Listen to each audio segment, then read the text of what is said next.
Covishield तानी ले ले कोनो दिक्कत नहीं है ना दिक्कत बा कल को वैक्सीन है लगी नहीं करी तानी ले ले हमरे घर में चल अरमान बाबू ए भाई एक मिनट सुन डिंपल भैया का अरमान के बीच के बाबा बने लेकिन आपके थोड़ा सा फरमाइश सुना देता है अरमान बाबू जय हो प्लीज भैया आइए किसी तक करेगा ये बड़ा चुटुक को करता ये कल हम लोग वीडियो उजाला एंटरटेनमेंट हमने के जय देव भाई केस भेज में 2 in 1 काम चल रहा है कोई ठीक नहीं लमाई से लमाई दोनों मैच करता है हां हां वो मैच कर रहा है हां वो बताइएगा 11 के प्रति प्रदेश जाता है हमें देखो तो बोला हो छोटा भाई बड़का धनंजय भाई पति कोची है मतलब ओरिजिनल फटा हमारा मेरा दाढ़ी बनाने वाले काय यार ना दिन भर सालों चला रहता है कि तू चली जाइबा भुला जाइबा हने हमारे अखिया की झुलवा झुला जाइबा कि जियता में राजा हम तो हरा वियोग में कि हे अरमान के छोड़ के परा जईबा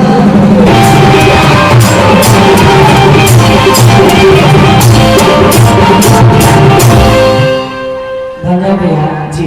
कौन तुम बेटी का ग्राहक से कम करा मुड़ी पे जा भला भला नवीन नवीन दुल्हन के राम सुबह सफल होगी ये तो बताने के बाद हम सब एक दूसरा के संग रहेंगे कि जब याद जब आई जब याद जब आई कि हम तो के भुला गई अकेले तू हमके भुला जाइबा लेकिन कहे का कि तू सबके पता मका गिरला बात उठके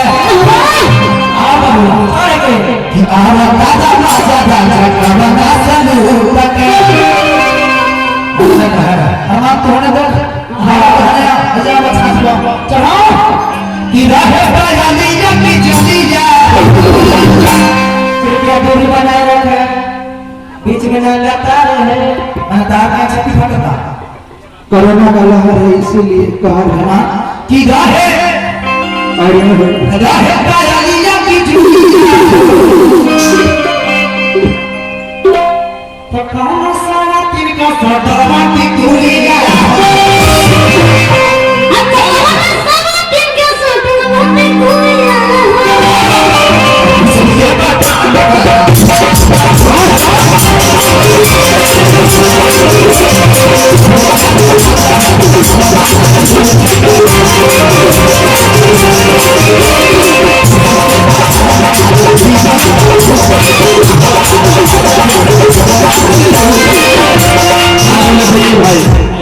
जब आए भैया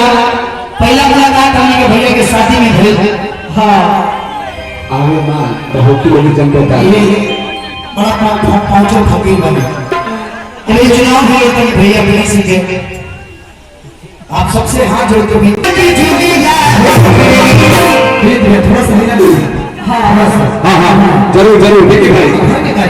ना भी भैया घर की मानी है ना घर के बात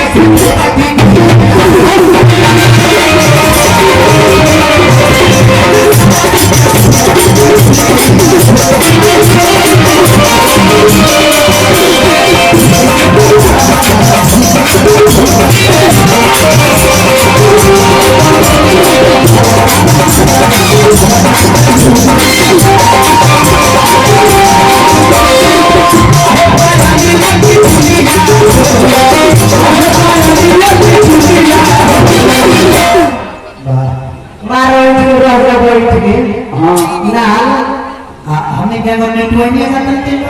क्या तारा सारा तेरी का सारा बाकी क्यों ब्याह जी पर ध्यान दे लोगे तभी देखिए कमर के ब्याह जी के ना सारा ठीक है